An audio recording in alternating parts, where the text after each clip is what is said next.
IPS पूर्ण आप देख लीजिए, सुसाइड किया और उसके बाद एएसआई ने भी सुसाइड कर लिया है। मीन्स वो एएसआई जो है ना, वो जो आईपीएस ने सुसाइड किया है उसको बातों को खंडन कर रहा है, नहीं वो अपनी जगह पर ठीक नहीं थे, उस तरह से था। तो ये मुद्दा, एक आईपीएस बनने में पूरी जान लग जाती है, पूरा परिवार लग जाता है, तो ये और उस पर आपने सीएम का जैसे जिक्र किया, तो सीएम साहब उस पर डिसीजन लेने में 7 दिन लगा दिए। देखिए डिसीजन लेने में 7 दिन क्यों लगा दिए, क्या रीजन है, उसका खंडन कीजिए। आप देख लीजिए यूपीएससी का एग्जाम 400 का पीटी होता है। क्वेश्चन ये आ रहे हैं ना कि सारे जितने भी जो भी तथ्य थे, डीजीपी का जैसे डिमांड थी वो सब था, वो सब कंट्रोल में करके, काबू में करके तब उन्हें छुट्टी पर भेजा गया। नहीं, छुट्टी पे भेजा गया। अब जवाब ये रहा, हरियाणा में बेटी का रेप कांड हुआ, इस पर मंत्री का मनीषा कैसे जो रेप हुआ था, रेप कांड जाया था, उसमें भी कोई मंत्री का बेटा था, उस केस को दबा दिया गया। जब मुद्दा ये होता है कि हरियाणा में कितना नौकरी निकला, कितना आप वादा किए थे, वो सारे बात आप वाग नहीं करते हैं। उसके बाद क्या नया मुद्दा लेके आ जाते हैं। आप ये देखिए, एक यूपीएससी निकालने के लिए 400 का पीटी होता है, 1750 का मेंस होता है, 250 का इंटरव्यू होता है। एक मूर्ख नेता एक क्वेश्चन का जवाब नहीं दे सकता है, एक अधिकारी मर रहा है, वही नेता नहीं वो मैं मान रहा हूँ, मैं मेहनत कितनी होती है इस चीज को देखिए। अब एक मूर्ख नेता उसको डिसिप्लिन सिखाता है, इसे वहां से ट्रांसफर करना होता है। भाई साहब बिल्कुल नहीं पढ़ा तो मूर्ख नेता, बिल्कुल एग्जाम क्लियर हो गया तो बहुत टैलेंटेड हो गया। बिल्कुल बात, एक्सपीरियंस तो है ना भाई साहब। अगर मूर्ख इंसान पढ़ के तो पता नहीं लेता है, कर्म से महान बनता है, तो यही तो देखिए ना, आप कर्म क्यों नहीं कर रहे हैं। किताबी नॉलेज लेके तो महान हो गए। बिल्कुल बात है। किताबी नॉलेज ले लिए तो महान हो गया। अभी हरियाणा वाला एग्जाम्पल पे ही आप बता रहे हैं, कल भी उस पर चर्चा हो रही थी, तो मेरे को पसंद नहीं आया जिस तरह से बोल रहे थे इन लोगों ने।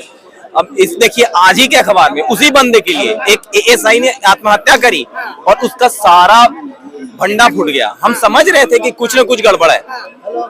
ये ऐसे माने कि एएसआई सही है या आईपीएस सही है, ये भी तो सवाल है जनता। डिटेल में बताता हूँ, बड़ा रिसर्च किया उस पर वाकई, कल भी और आज भी।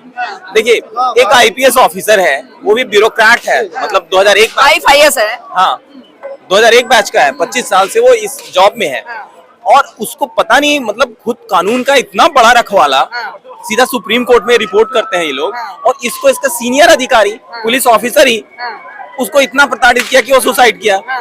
तो मेरे को इल्जाम ये आ रहा है ना कि जाति का शिकार। मेरे को कल तक मैडम ये लग रहा था कि भाई रिजर्वेशन से आ गए हैं, टैलेंट नहीं है, सुसाइड कर लिए हैं। मेरे को ये लग रहा था, रिजर्वेशन को मैं उसके लिए ब्लेम मान रहा था, गलती उसकी फिर भी कल मान रहा था। आज वही चिट्ठा निकल के आ गया, रिजर्वेशन तो आया ही है, वो भ्रष्ट भी था और इतना बड़ा भ्रष्ट था कि एएसआई को लिख के देना पड़ा और आत्महत्या भी वो बेचारा 9 पेज का नोट तो वो आईपीएस में लिख के छोड़ा था ना, 4 पेज का नोट इस एएसआई ने लिख के छोड़ा। नोट तो किसका सच मानेंगे हम, किसका सच मानेंगे। बिजारिया करके एक ऑनेस्ट वहाँ पे रोहतक का ही, हाँ बिजारिया या बिजानिया ऐसा करके, रविंद्र को उसने ले लिया था, उसके अगेंस्ट लिख दिया और इसने उसको लिखा कि नहीं वो वाकई ऑनेस्ट ऑफिसर है।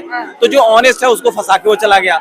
अब मरने वाले अब ये बता रहा है कि अपना पोल खुलने की वजह से करप्शन का इन्होंने सुसाइड कर लिया। तो ये सारी इन्वेस्टिगेशन के विषय है, कुछ भी नहीं कहा जा सकता है, एकदम 50-50 पर मामला है और इसका इन्वेस्टिगेशन। अगर एक ब्यूरोक्रेट अगर इस तरह से जान देगा, अगर एक ब्यूरोक्रेट इस तरह से जान देगा, तो नेता तो सुनिए ना, नेता तो कुर्सी पर चिपके हुए हैं, ब्यूरोक्रेट इतना प्रताड़ित हो रहा है कि उसे सुसाइड करना पड़ा, तो देश किस दिशा में जाएगा? क्वेश्चन ये जवाब नहीं, ये बहुत किस दिशा में जाएगा? बिल्कुल गलत बात है। इंदिरा जी के समय में 1972 में यही किरण बेदी सिखा दिया था कि ट्रैफिक पुलिस का क्या नियम होता है। तो वही देखिए इंदिरा जी कितना रिस्पेक्ट किया, सम्मान भी किया कि आपके जैसा जज्बात पुलिस होना चाहिए। आज क्या है, नेता को तो एक तो ज्ञान नहीं है, सबसे बड़ी बात है। इस देश में नेता कुर्सी के पे चिपका हुआ है, ब्यूरोक्रेट डिप्रेशन में जा रहा है, देश कौन संभालेगा? ये जो है हाई कोर्ट हो सुप्रीम कोर्ट हो, इसके पूर्ण डिसीजन लेता है।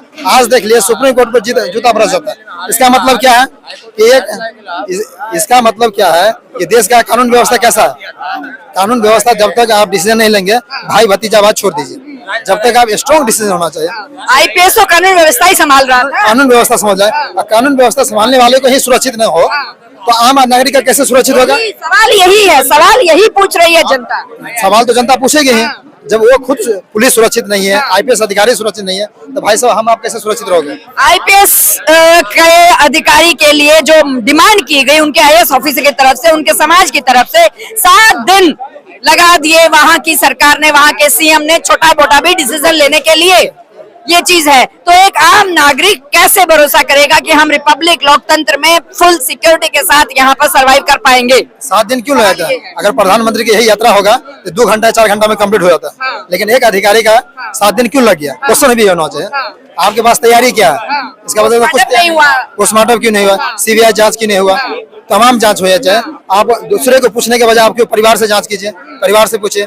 बड़े बड़े नेता का, बड़े बड़े ऑफिसर का भी प्रेशर होता है, आखिर क्या बात है? ये तमाम क्वेश्चन होता है। ट्रांसपेरेंसी कहाँ है फिर डेमोक्रेटिक देश के अंदर, जो जहाँ पे ड्यूअल सिस्टम है? ड्यूअल सिस्टम हमारे कॉन्स्टिट्यूशन में लिखा है कि एडमिनिस्ट्रेटर है, ब्यूरोक्रेट्स है और फिर नेता है। ठीक है, नेता जनता के द्वारा चुने हुआ है, ब्यूरोक्रेट अपनी काबिलियत के ऊपर आके बैठा है। दोनों नेता लोग है, आजकल कोई नेता नहीं है, भ्रष्ट नेता लोग है। नेता लोग जीत के आते हैं अपने जेब पैकेट भरने के लिए, एक दूसरे के जेब भरने के लिए। जो 4-10 लाख खर्चा करेंगे तो उसको 50 लाख बनाएंगे। तो नेता नहीं है, भ्रष्ट नेता लोग है। सब कुर्सी के चिपके नेता, पैसे के भूखे नेता है। कुर्ती खाली कुर्ती पजामा पहना के दिखाने नेता में नेता हूँ। नेता कोई नहीं है, भ्रष्ट नेता सब नेता है। पहले के नेता रहते थे, अभी कोई नेता नहीं, सब भ्रष्ट नेता है। जनता नेता कैसे चुने? सरकार इलेक्शन तो हो रहे हैं, जनता बिक जाते है, एक दारू पे बिक जाती है, एक चिकन मुर्गा पे 100 रुपए बिक जाती है जनता। जनता आजकल समझदार है। कैसे जागरूक होगी जनता? जनता समझदार है, मगर सही से मतदान सही से नहीं हो पा रहा है। जनता समझदार कैसे करें? जनता जिसको चुनती है वो चुन के नहीं आता, चुन हम आपको दूसरा व्यक्ति आ रहा है। तो चुनाव आयोग को भी करना चाहिए, सही से मतदान सही करना चाहिए। मतदान में किसी को हेरा फेरी नहीं करना चाहिए, सही उम्मीदवार से चुन के नहीं आ रहा है। हर पार्टी में भ्रष्ट नेता है, सब अपनी पार्टी जेब पैकेट भरने के लिए है। कोई नेता किसी के पीछे में घूमना नहीं है। कोई जनता को नेता भी है, इलेक्शन का टाइम है, या बिहार हो या यूपी हो, कहीं हो, अभी जाके हाथ जोड़ेंगे, पाँव पकड़े, अभी बाप हो माँ हो मेरे, सब कुछ करेंगे। जीत के आएंगे, कोई पूछ नहीं जाएगा तो मेरा बाप है, मेरे ये हो, कोई नहीं पूछने आएंगे। अभी कल को भी हम वोट देके जिता के लाएंगे किसी नेता को, कोई नेता दोबारा हमारे घर में पूछने के लिए नहीं आएगा। तो उम्मीदवार को भी सही से आदमी सही चुनना चाहिए। हम मतदान सही से करो, मतदान को एक दारू पे, एक चिकन मटन पे, एक टन रोटी पे मत बिको। एक मतदान 1 लाख का एक आदमी का मतदान का बहुत कीमत होता है। सही से मतदान करना चाहिए और चुनाव आयोग को भी सही मतदान, सही ईवीएम लगाना चाहिए, किसी से धांधली नहीं होना चाहिए। मगर अभी भ्रष्ट नेता लोग है सभी, तो सही से मतदान सोच जब में हम किसी को मतदान करने को चुन के आ रहा है, हम किसी को वोट दे, तीसरा वोट जा रहा है।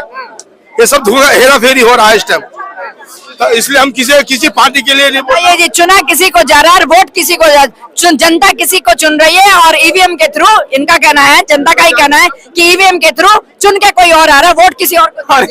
ये किस बेसिस पे बोल रहे हैं भाई? तो मोदी जी कैसे हरियाणा में देखो, मेरी बात सुनो मेरे भाई, अभी हरियाणा में कांग्रेस सबसे आगे फर्स्ट आगे चल रही थी, एक बचते बचते कैसे पिछड़ गई। दिल्ली में आगे उम्मीदवार चल रहे थे, कैसे पीछे हो गया। ये सब चुनाव का हेरा फेरी है, ये धोखाधड़ी है भाई। वाराणसी सीट भी है, उसमें तो कहा जाए तो वाराणसी सीट भाई, हम किसी पार्टी पे किसी